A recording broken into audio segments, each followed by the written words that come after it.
Hello and welcome to glennzb TV for Thursday, the show that puts glennzb up your Periscope. I'm bringing New Zealand to the world and the world to New Zealand.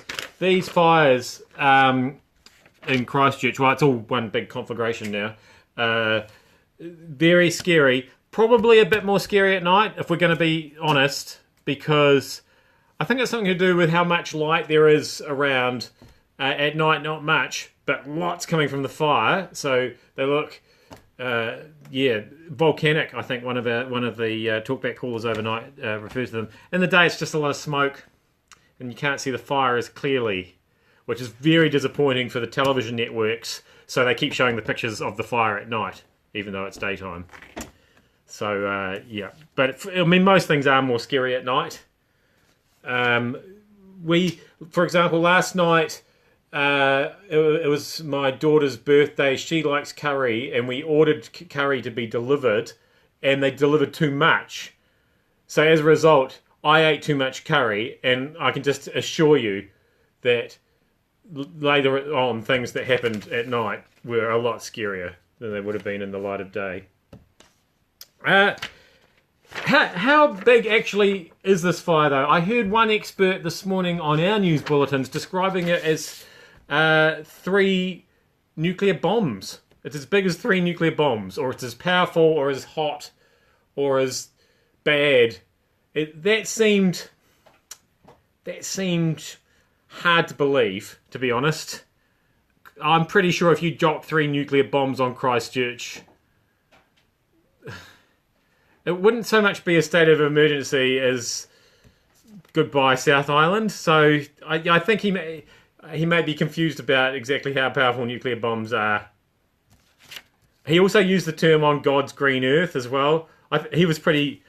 I mean, again, it was probably nighttime when he was talking, and things were a bit scarier then. Now, just on the subject of firemen, is it acceptable to be relying on weather reports to gauge how you're going to predict which way the fire is going to go, and then when the wind goes the different way to what you thought it was going to go? That seems to me... See, you know that I've got a problem with weather forecasters, that they're basically liars and they don't really do anything, then they never get it right.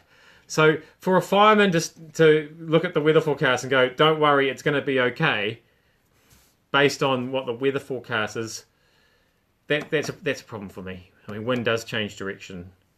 I'm not sure what the alternative is, but don't listen to weather forecasters. That's my advice. And finally, to just wrap up the Christchurch Fire Special, there are a lot of signs in Christchurch. I didn't know this. I mean, I was born in Christchurch, and yet I keep hearing about the sign of the kiwi, the sign of the takahe. When I was researching this, I came across something called the sign of the bellbird. And I didn't know what these were. And then I discovered that they're actually buildings and not signs at all. That's the sign of the kiwi, that's the sign of the takahe, that's the sign of the bell. I may have that round the wrong way. Is that a bellbird? Bellbird. That's definitely the takahe, right? I don't know. Anyway, they're all under threat, these signs that are buildings. I don't know. Actually, I don't know about the bellbird. That's just one, and that's the only photo I could find of it. So whether that's still there, I don't know. They seem to be made out of stone. I'm not quite sure how flammable they are. Yeah, so that was something interesting. I found out about Christchurch anyway. There are a lot of signs. I hope there still are a lot of signs by the end of the day.